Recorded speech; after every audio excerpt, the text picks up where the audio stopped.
Welcome to the 5enses podcast here in C Flexion Studios. I am your host, Robert Zinni, and today we have a special podcast episode that will highlight our upcoming issue for April about Earth Week celebration. And in studio today, we have Patrick Grady from Yavapai Climate Change Coalition and Landen Schaelling from the Northern Arizona Climate Change Alliance. Good morning, guys. How are we doing today? Doing great, thanks. Doing great, Yeah. thank you. All right. So thank you for being our guest on this special Earth Week podcast, because I'm really excited to talk about some of the topics that we have here. And if people don't know, I've been working with Patrick over at my day job at North Point for the last 3 years. You were instrumental of creating our climate change expedition, so thank you for that. Sure. And Landon, we ran into each other last year for Earth Last Week. year at a summit, The summit, at the youth Yep. summit. So, excellent. So, first off, I want to give you a little platform of introducing yourself and what organization you represent and what you do for our community through sustainability and community outreach. Yeah, with Northern Arizona Climate Change Alliance, we're really focused on bringing climate change awareness, education, and actionable content to the greater public of Northern Arizona. Okay. And we have a lot of really good events in Earth Week, and I'd love to talk about those things. All right, we will. And Patrick for Yavapai Climate Change Coalition. Sure. So I'm the chair of the Yavapai Climate Change Coalition. I'm also recently elected to the board of NASCA. Congratulations. Thank you, I think. So the Yavapai Climate Change Coalition is, as the name suggests, a coalition. So we're not a nonprofit. We don't have a website, but what we do is we engage in a collaborative way with stakeholder partners, Okay. such as NASCA, the faith community, Sierra Club, Prescott Individuals, Slow Food Prescott, Prescott Peace Builders, League of Women Voters. The idea is that in addition to educating and informing and empowering people to act, we're working on making sure or ensuring that we have a shared agenda. Right. So we're focused on creating that agenda actually right now for Okay. 2020 with a focus on Earth Week on solutions that we can take at the local level. Right. So it's great because I think what people kind of don't understand with like climate change or sustainability, it has to come from a grassroots local level. So what you two are doing with your organizations are great. And you're here to talk about Earth Week. So can you share us of some events that are going to be happening in the next month for Earth Week? Sure. Let me start off. Okay. For example, this is actually our second Earth Week. Right. So our first Earth Week was last April, and so we're excited to present this to the community again, and we have a full lineup of options for our community Right. that are both family friendly at the same time, and we're running from April 17th to April 26th. Okay. So we have films, we have speakers, we have dialogue. And I think that's the important part, is having dialogue as a community. As a community, why do you emphasize that we should be having a dialogue more so than action in a way? Like, what's your main point with having a dialogue in the community about sustainability? I think that's important because we're trying to build a scalable local movement. So we're trying to grow that local movement.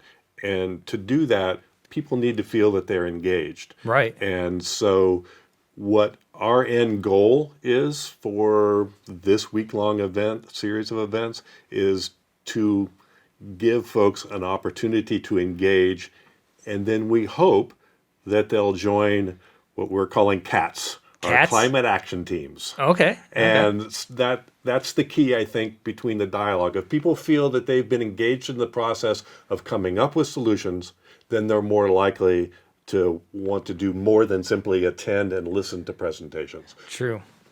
So when I was a kid, we had Earth Day and we planted a tree at our property. So how did you all manage to go from Earth Day to Earth Week?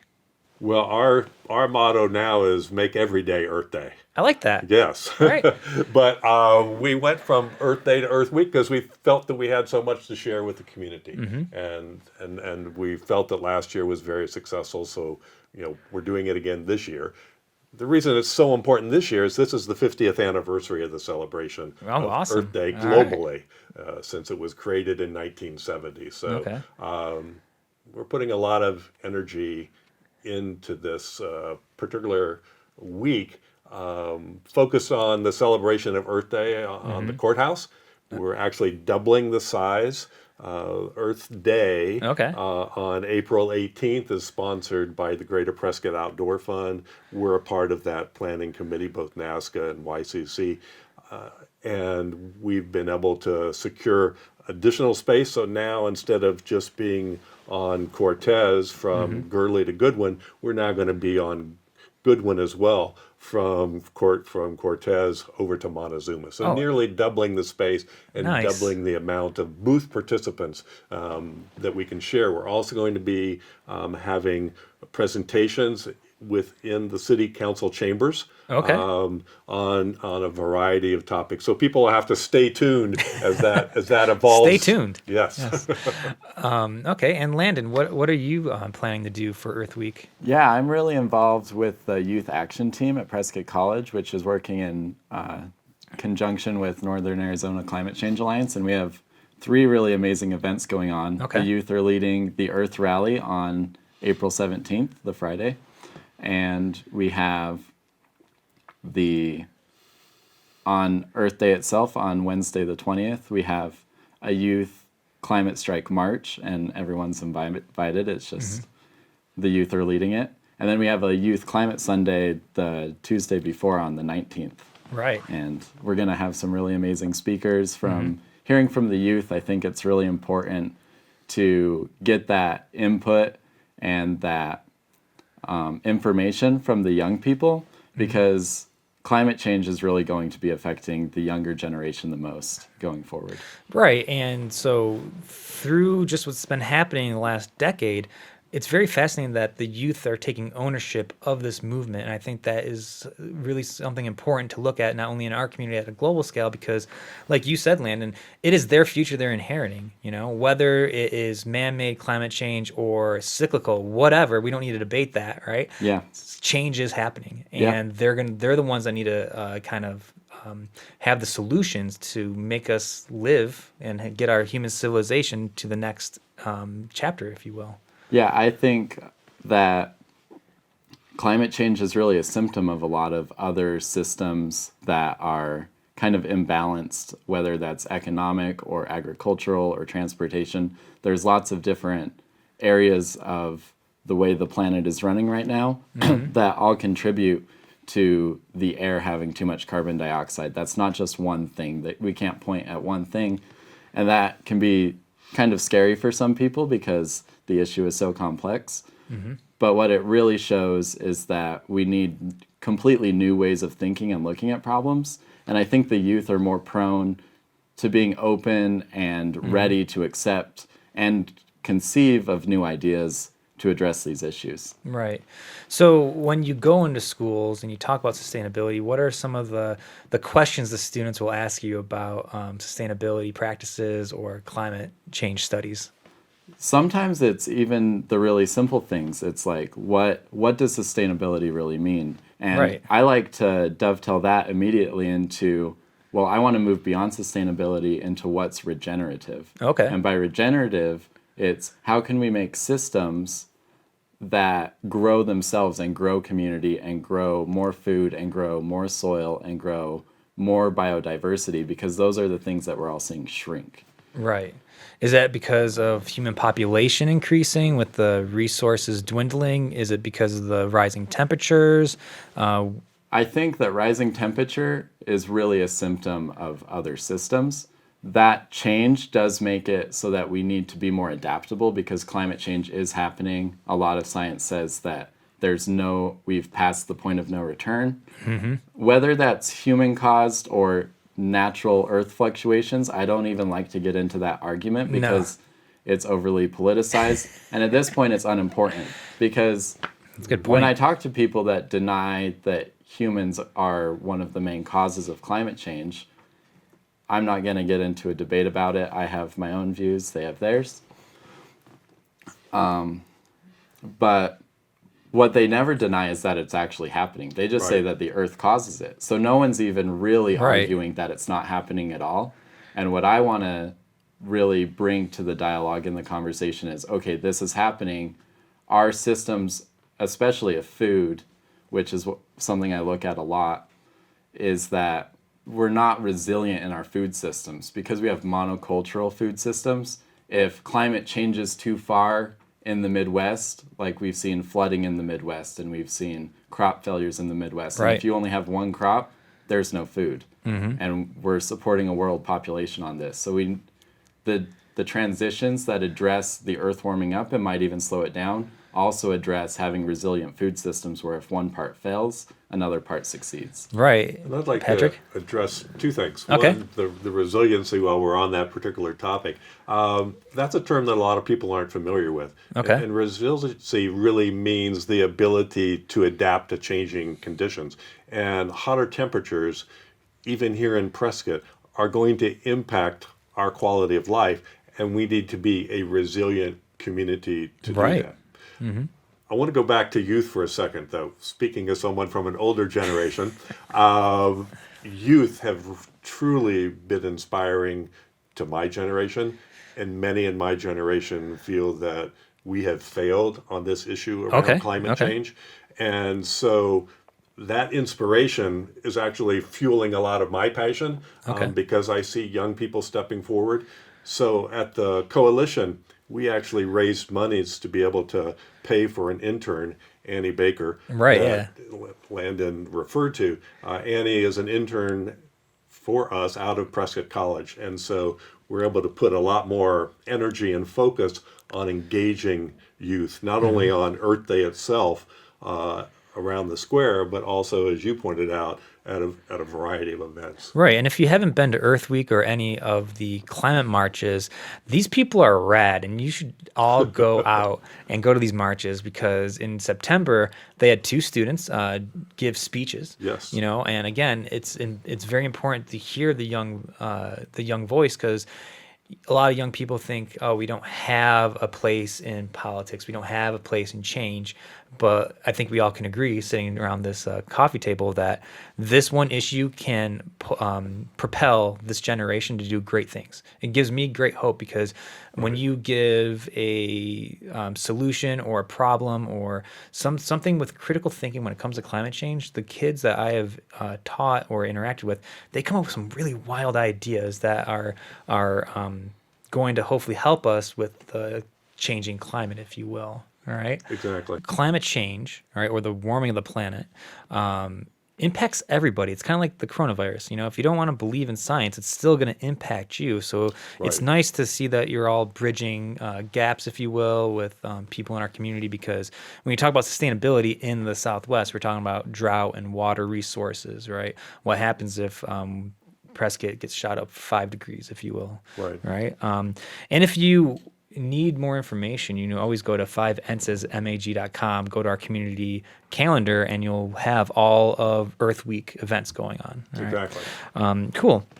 So you all are very active in our community. So I want to know, what was that point, what was that initial inspiration that motivated both of you to be activists for sustainability and climate change? For me, Okay.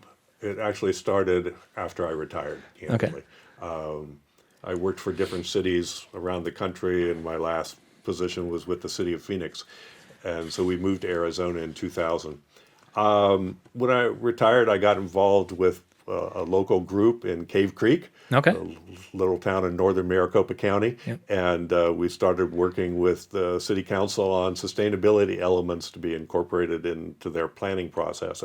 And we held our first ever Earth Day around 2009, 2010.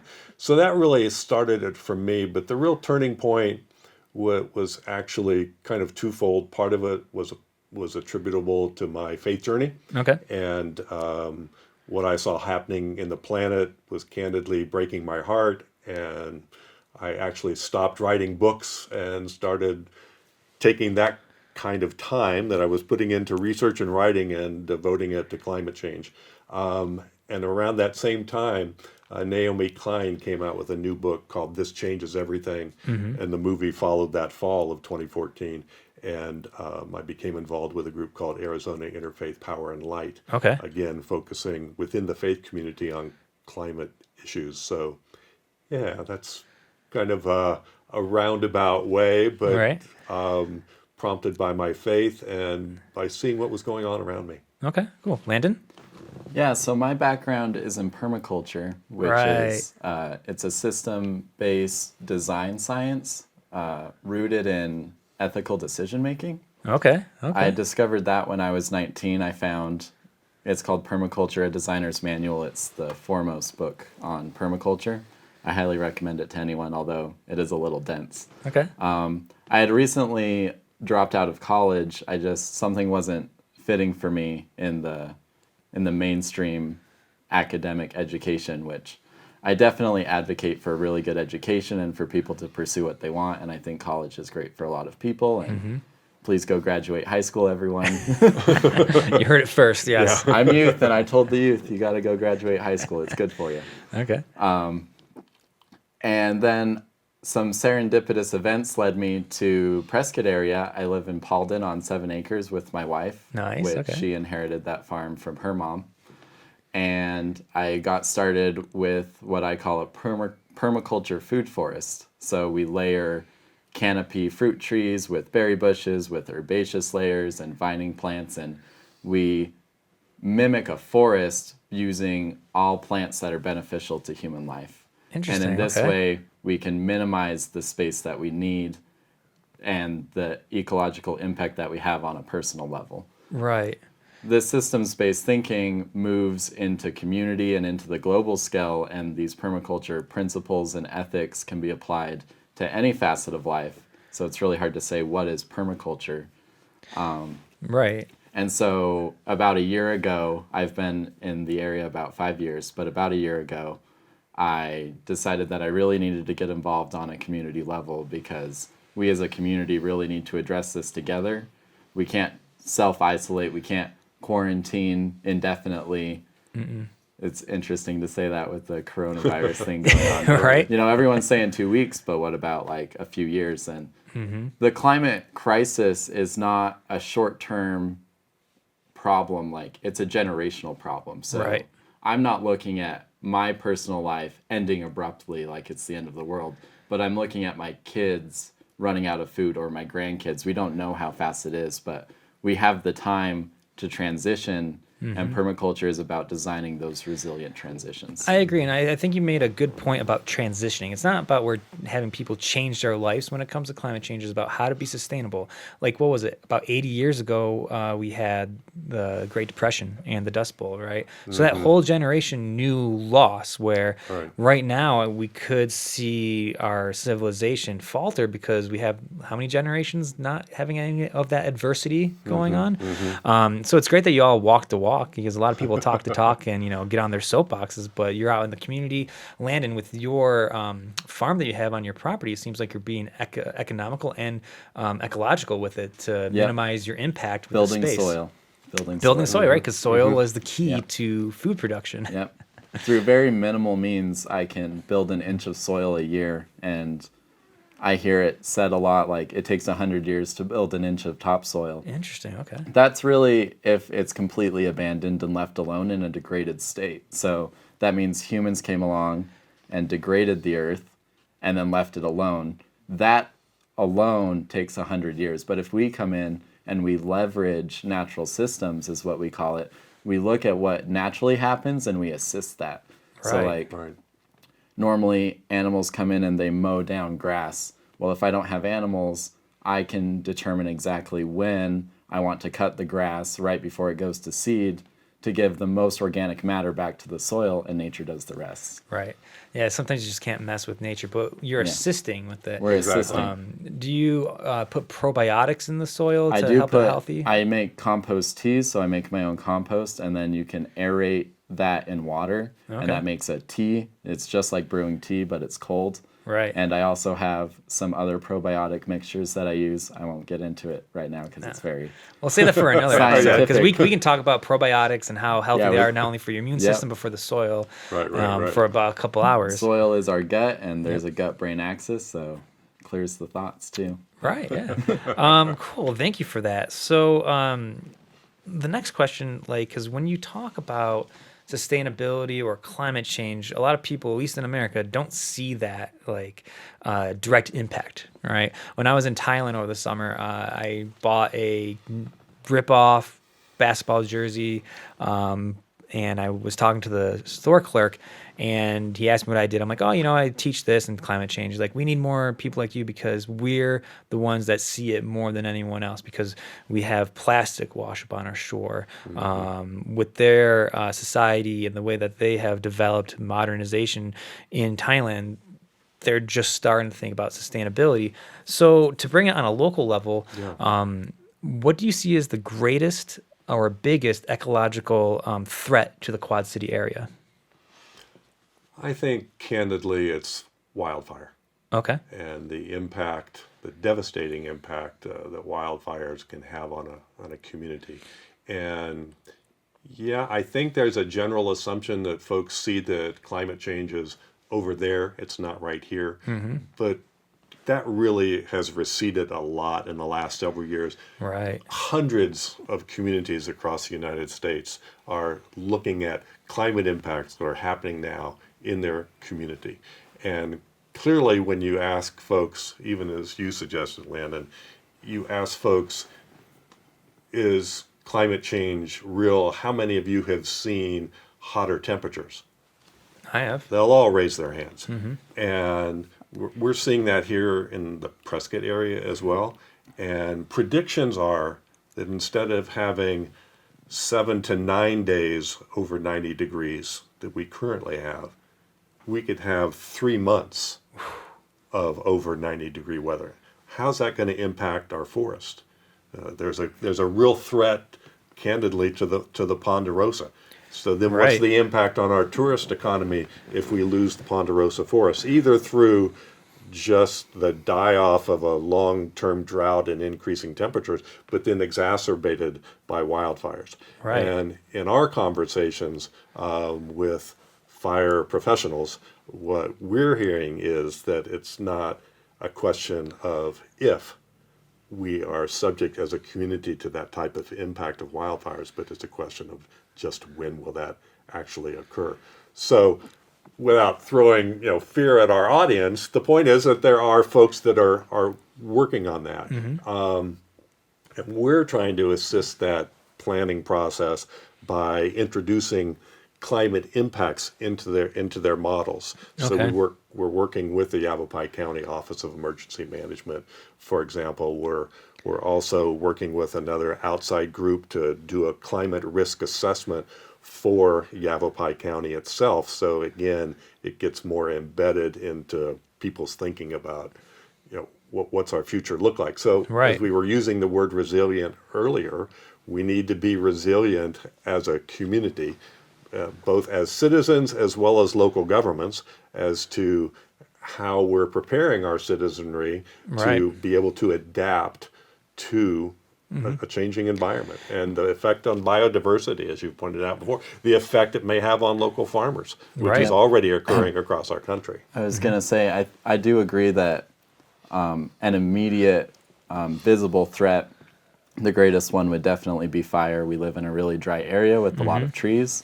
But I would also say that flood is another short-term one, and then aquifer depletion. Because Right. Yes. the snow is going to become rain over time in the winter, and that snow usually slowly leaches into the soil and ultimately to the aquifer. So that'll have more runoff to the rivers in the immediate. And then monsoon systems actually get larger as global temperatures rise because that's more energy going into the weather systems. Okay. So we might not see as much rainfall per year because, we saw last year monsoon was a little vacant. Yeah, it was weak. But when it does come, and it is still something that will occur, it can be bigger and the flood can be like greater. Right. And again, I'm not trying to get all doomy because I don't even think that the short-term things, they're something that we need to be concerned about and resilient for and prepared for as a community. But there's other things that are kind of immediate threats that we don't see. And I wanted to talk about, like you said, in like North America, we don't really see the effects of climate change. I think that we're not really told what's going on in certain areas, because like Nebraska was underwater for like most of last year. And that's so much of the growing space. Like we are finding an agricultural brick wall that we're running into with the monoculture system. The ways that the forests have been managed in California, that's not just the earth is warming up. We're not managing the undergrowth over there appropriately.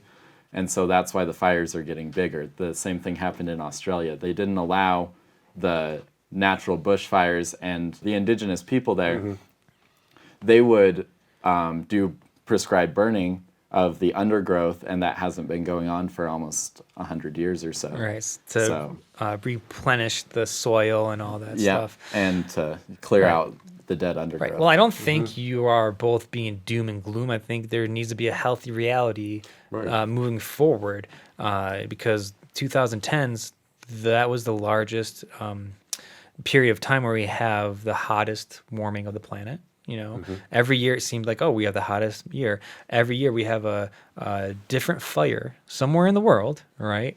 That is devastating continents, the rainforest, Paradise in California, Malibu. Yeah. So I think it's just a healthy dose of reality that we all need to do, right? Yeah, actually, I think it was in the last 8 or 9 months that the Arizona Republic, I think they collaborated with USA Today, did a study based on the Paradise, California tragedy, and they looked at 5,000 smaller communities around the West and Southwest, and candidly, we ranked right up there in terms of potential impacts, because the folks that are most impacted by this are those in mobile home populations, the elderly, the disabled, and the poor. So it's those vulnerable populations that climate impacts are candidly hurting the most.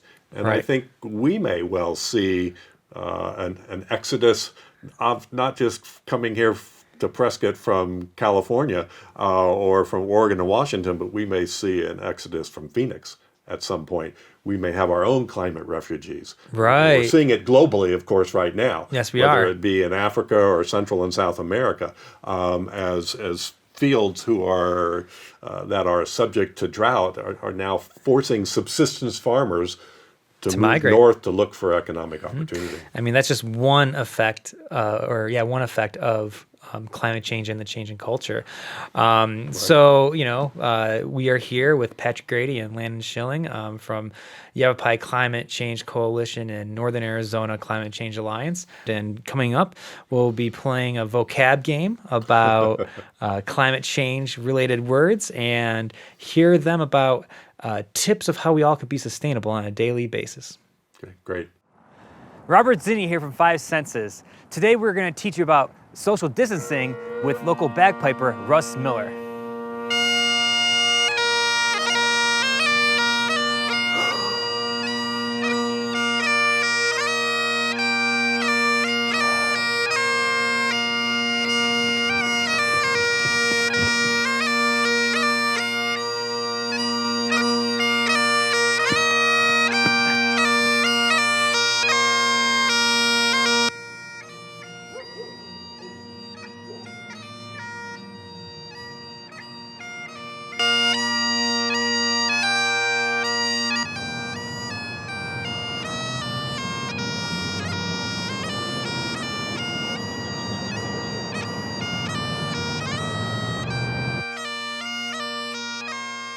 Welcome back to the 5enses podcast. I'm your host, Robert Zinni, and we are in studio with Patrick Grady and Landen Schaelling, talking about Earth Week and the upcoming issue of 5enses magazine that has a great centerpiece with different articles that we'll touch upon later. That's coming out in April. So by now, since you listen to our podcast, you know that I'm trying to create some segments. So I have this cowboy hat of climate change. So in here we have words All right. And when you pick one up, I would like you to give the audience a definition, if you will, or an explanation of what this could be. So all the words that are here are climate change, sustainability oriented. Okay. Okay. Are we ready? We're ready. All right. Who is the first person for the cowboy hat of climate change? Landen could go I will first. do it. Okay. Here you go. Sea level rising. Okay. Sea level rising. Yeah, so we're seeing icebergs melting and Antarctica melting, and as a result, we're seeing the gradual increase of sea levels, and Okay. that's mostly seen really in coastal areas. So Right. we hear about it on the news, but we don't really understand why it's important to us. Maybe. Well, one, LA might be moving here. Oh, okay. Not Cal, right? Or no Cal. Yes. Yep. And yeah, I remember seeing that the Venice canals have all been flooded and all the towns have been flooded. And then the city of Venice, I believe, denied climate change after that. Really? Okay. Yeah, I would need to go double check on that. So if you want to quote me, you have to go find it yourself. Okay. Because So what happens if the sea level rises 3 feet or 6 feet? Do you know? Florida disappears. Okay. Yeah. We're already seeing some impacts in Miami, so it's not Right. actually just when the storm comes in, they're actually seeing it kind of bubble up right now. Yeah, one of my friends used to be a driver down in Antarctica, and she was doing this in the 90s, and she visited about 5 years ago, and she said that there was a point where their boat would have landed on ice and they would have to walk the rest of the way to the land that's Antarctica.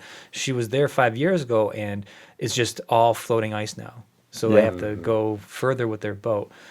So we'll keep our eye out with the melting of the ice caps and whatnot. We're we're also a culture of commerce, and so Right. most of human population lives in coastal regions. And so even if, again, it's a gradual thing with climate change, so we're not going to see just like 6 feet of water flooding everyone all at No. once, but we're going to see properties that are no longer sound to use, and so everyone's going to have to shift inland a little bit, and that's a majority of the human population. So Right. that's new towns, new cities, new building, and abandoning the old stuff. Right. We'll probably see a huge increase in migration in this century. All right, Patrick, it's your Okay. turn for the cowboy hat of climate change. Uh-oh, I'm passing on this one. Okay, what is that? Permaculture. Permaculture? All right, it's me again. Okay, all right, Landon, So- I know better permaculture. than to go at this one. I gave my own definition of permaculture, and really there's no one definition of permaculture because it's an umbrella for all regenerative practices. Right. So there's lots of things that they wouldn't say they're permaculture, but permaculture would adopt that and say they're on our team. And so I want to talk about the word permaculture as Okay, a let's definition. do it. So permaculture originally started as a word meaning permanent agriculture. And the garden and agriculture is where permaculture started because food is the foundation of human survival. Right. The first thing we look at is our own hunger, and then the hunger of our family, and so on and so forth. And then we look at shelter. So food first. And permanent agriculture has really shifted into permanent culture. How do we create cultural systems that can survive perpetually? So that doesn't mean we always listen to the same music, but how do we create food systems and living systems and building systems that can systematically shift and adapt to climate change or whatever is going forward into the future? Right. The Western culture that we have is based on growth, and what we're seeing is that we're reaching the limit of the planet itself. There's nowhere else to go. There's nowhere else to conquer and use.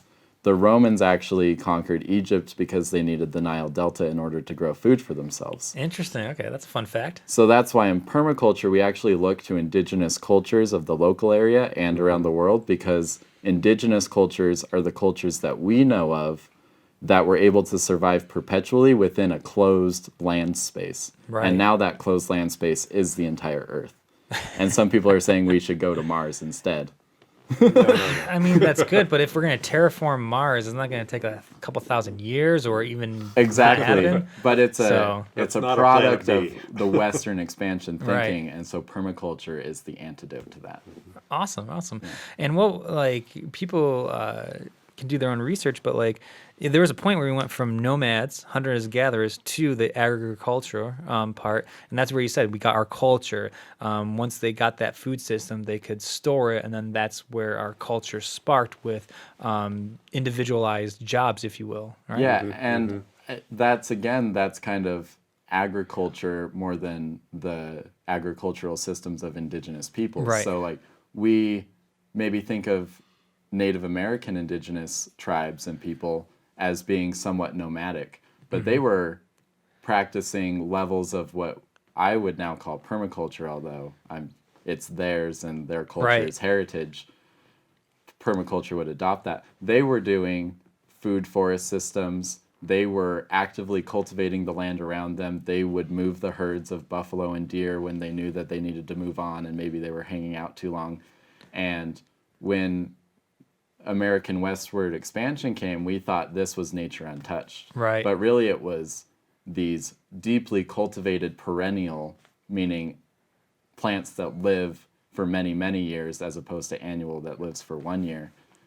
These perennial systems were cultivated by indigenous people, and we came and found them 200 years later because they had all died of disease. Right. So we're still living in a false dichotomy of what we think nature is versus what humans do and can interact with nature. Exactly. It seems like us human species, we have amnesia sometimes. We don't know how these cultures provided. I visited the Verde Valley Archaeology Center, and they were talking about how the indigenous peoples here, before the Westerners came, they were more nomadic, but they also had Sedona as a hotbed. They had Sacred Mountain up by V-Bar-V Ranch. But what he told us was the climate changed, so they had to go somewhere else. So It's interesting because that's also true for the Hohokam culture Yeah. down in Phoenix. And at the height of the Hohokam culture, who did the first canals, it Yep. wasn't us, who did probably 400 or 500 miles of canals themselves. At their height of their culture, they had 10,000 people. Phoenix didn't reach 10,000 people again until like 1910 or 1920. yeah, so fascinating. And didn't Phoenix plan their whole city around the Hohokam too? Because Yes. that's what I heard. Yeah. Yeah, around the existing canals, it's still remnants. They built Right. the new canals. It's so interesting because, like, when you start looking at ancient civilizations, you see that certain like religious buildings or monoliths are just built over pre-existing ones. So it's Exactly. interesting how they keep building on Right. the same Where our same airport land. is today. Yeah, right. All right, Patrick. Since you passed on permaculture, you got the next one. Oh, no matter what. Yep. No, well, we got a couple ones. You got well, options. I got one. Okay, what do we got? Earth Day Proclamation. Okay, Earth Day Proclamation. What is that? Yeah, so each year we ask the mayor and the city council to issue a proclamation in recognition and support of Earth Day and Earth Week. Okay. And so actually this year, April 14th, April the 14th. mayor and city council are going to do just that in the council chambers. And we're encouraging folks to come to the council chamber and support the recognition that our planet is in some level of peril, Okay. and we need to educate ourselves and address issues of climate and sustainability.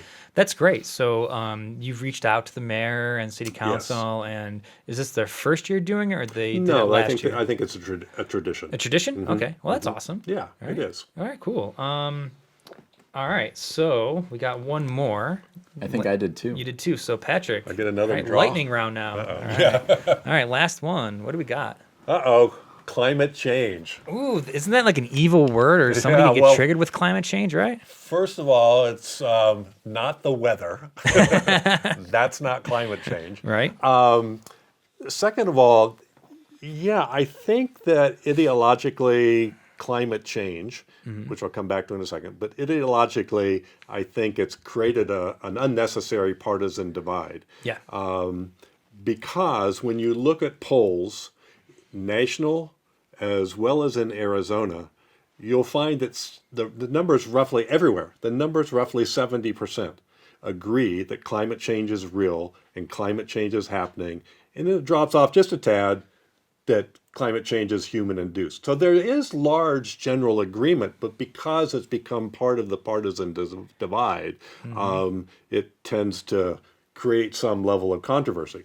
Right. Well, for climate activists, a lot of times we're not using the word climate change anymore either. We're Right. using climate crisis. Because we are in a crisis. Right, right. So depending on the community that you're involved in, some might use the term sustainability because you may get at the similar issue around climate impacts without throwing climate change in somebody's face. But climate change is the fact that actually we are increasing the levels of carbon dioxide and greenhouse gases that the Earth can no longer naturally replenish and absorb. Right. And so because of that and the impacts of the level, the curtain, the blanket that's being created around the planet, then that is in part causing the oceans to rise, as we've talked about it, and also causing temperatures to increase. And Right. unless we mitigate that in some form or fashion through individual action or collective actions, then the increases are predicted to get higher and higher to, again, higher average temperatures globally. And then what we don't know is then what's the loop effect that could occur. And yeah, it does look like we're in a crisis where we may just have a generation. Right. I wanted to speak to you saying that the Earth can't handle the level of carbon dioxide because I think people take that and misconstrue what that means because the Earth itself will survive and some level of life will survive through this, what science calls literally an extinction event. And I don't want to get all doom and gloom, but the biodiversity of the planet is shrinking so rapidly that we've only seen it 5 other times over the billions of years that we've studied on the Earth. Right. To get to your point with the mass extinction, wasn't there a huge mass extinction before the last ice age with the big mammals of North America? I think somewhat 75% of our big mammals died off during that last one. Yep. Yeah, I don't know all the exact numbers on the end of the Cretaceous period, but that's what that was. And some say like a meteor came, but the meteor was kind of on top of some other things going on where the whole planet is kind of its own ecosystem as well, and then it reaches a sort of peak, and then something is in balance because life is always moving. There's never a perfect stasis in the equilibrium, and so it shrinks again. And so we are in a mass extinction event right now. We're seeing the biodiversity loss. We've gone from 200 types of melons to like a dozen if you're only looking at agriculture. So save your seeds, everyone. But that's an aside. So to talk about the Earth can't handle it, what we mean is that the current Earth system that humans have been living on for millions of years is what's at stake here. Because if we get to 0.1% of all life, new forms of life will repopulate the Earth and be very diverse, and the Earth will carry on in its own way. But what we're looking at is the survival of all of the plants and animals and species and ourselves that we all know and love. Right. Well, that's a good segue because we love animals and we love our fellow neighbors and the geographical areas that we inhabit, if you will. So, Patrick, you're having a couple articles in our April magazine, and I believe one of them is about 10 tips of how we can be practicing sustainability on a daily basis. Is that correct? Yes, yes. So we have 2 articles, as you said. One is the 10 individual actions, and that's being written by Gary Beverly of the Sierra Club and also of YCCC. And then I'm doing one on 10, actually 5 collective action items that we can do at the local level. Okay. So that looking at individual items, I think it's really important to recognize that individual items of action that we can undertake ourselves are really important because they're kind of the gateway to deeper engagement with the issues of sustainability and climate. And so, you really need to first kind of look at your household and Right. what your household consumption pattern is, for example, and look at your eating habits, look at your energy uses. Are two examples. Look at your transportation use. What kind of car are you driving, and how that can impact greenhouse gas emissions, because each individual really has some responsibility Right. for that.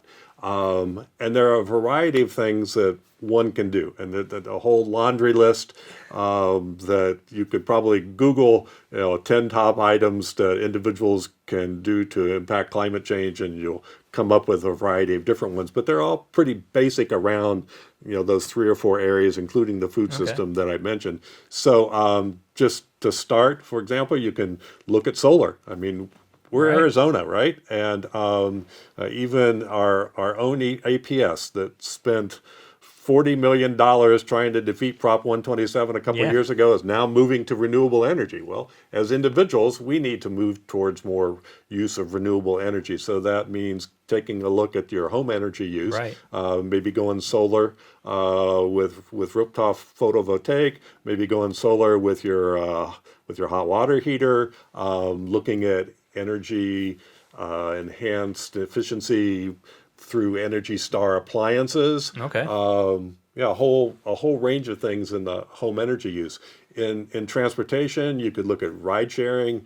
We can perhaps be a more bike friendly community. That'd be nice. Electric bikes. Gary Beverly, who I mentioned, is writing that article, just recently bought a Volt.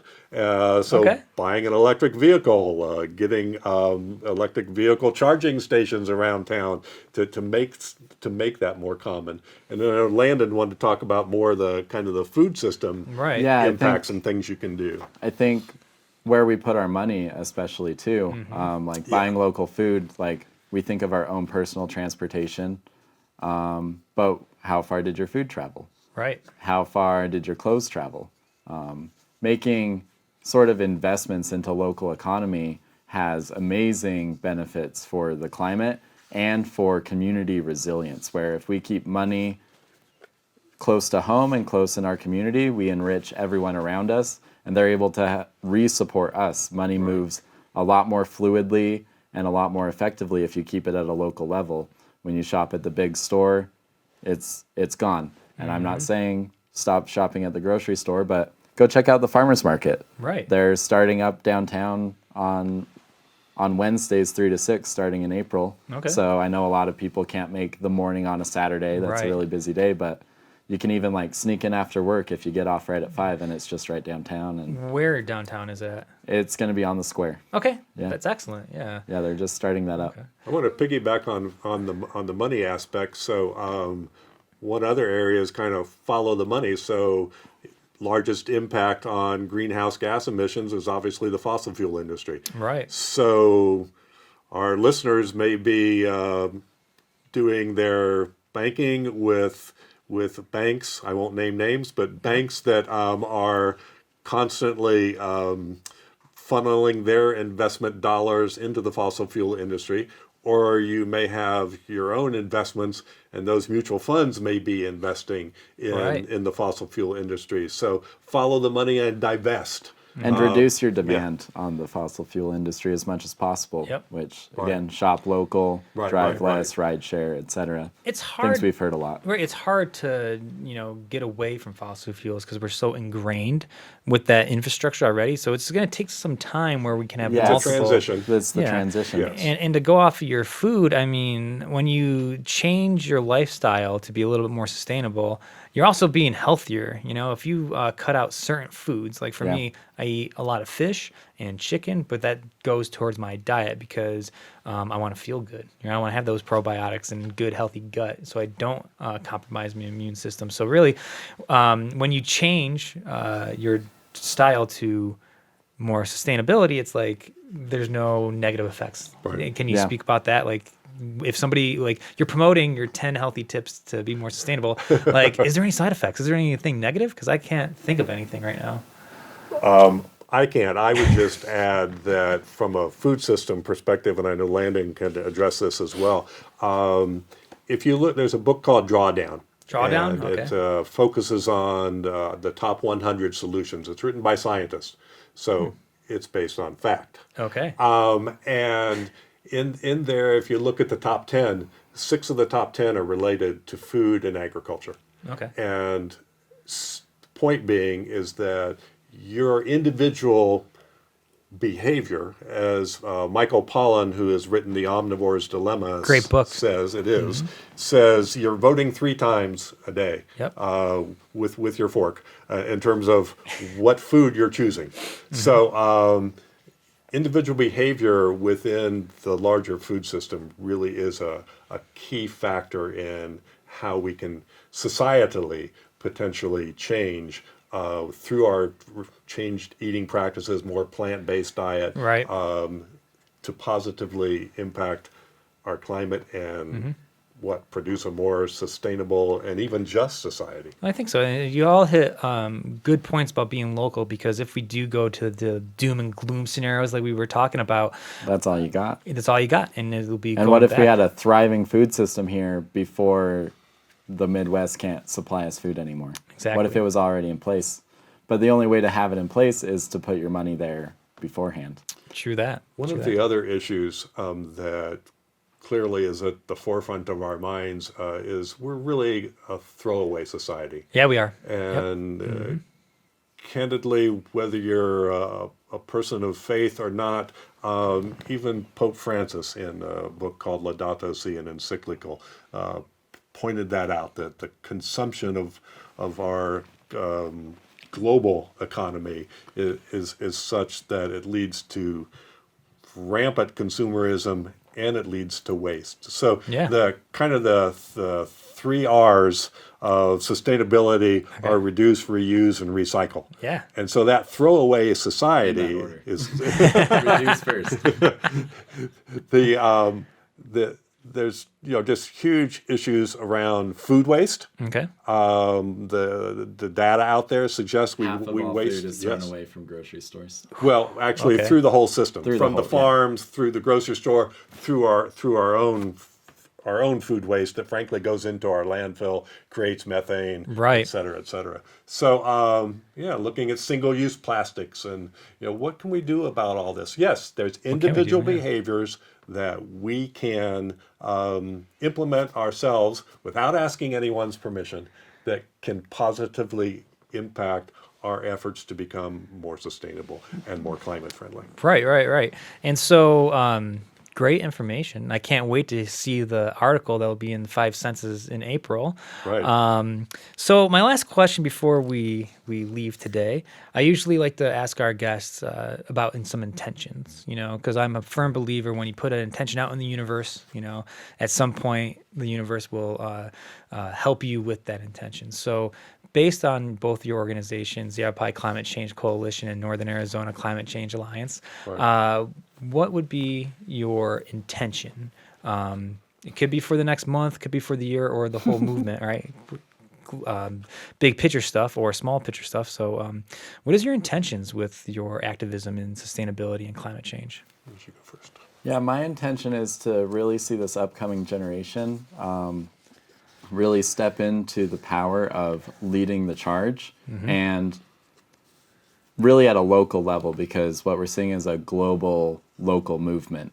Across the globe, everyone's localizing. And I really see that Prescott has a really deep and strong potential to be at the forefront of that. Yes, it does. Yep. And I'm just ready to be there. I want to provide really amazing educational opportunities to everyone, young and old. It kind of takes up a little quicker with the young people as I've started out with it. And yeah, really seeing a resilient community system where we're shopping local, eating local, and not just because it's the right thing to do, but also because it makes economic sense, and it makes sense because it brings us joy and happiness. Right. Yeah. Okay. Thank you for sharing. Patrick, what's your intention? My intention is to do whatever I can Okay. to scale up the local climate movement. Working through YCCC and with such strong stakeholders as NASCA, to get more and more folks engaged in a meaningful way. They're going by the scores to all of our presentations. We're seeing our presentation attendance increase. Nice. So now we need to build up our climate action teams. Right. And I think that we're at a watershed moment in our community where that possibility of both engaging and training young people and new leadership to emerge over time can build up our movement so that ultimately we will be led to a more sustainable community. No, that'd be great. Like when you both were talking about your intentions, like Prescott Pride just came in my mind. Like I would love to go to the store, get Prescott owned meat, fruits, vegetables, because it will impact our whole community. You know, it could thrive. So thank you for sharing your intentions, and thank you for joining us on this podcast. Thank you. And so again, we are here with Patrick Grady and Landen Schaelling. For more information about Earth Week, tune into 5ensesmag.com for the calendar, list of calendar events that you'll find in our calendar section.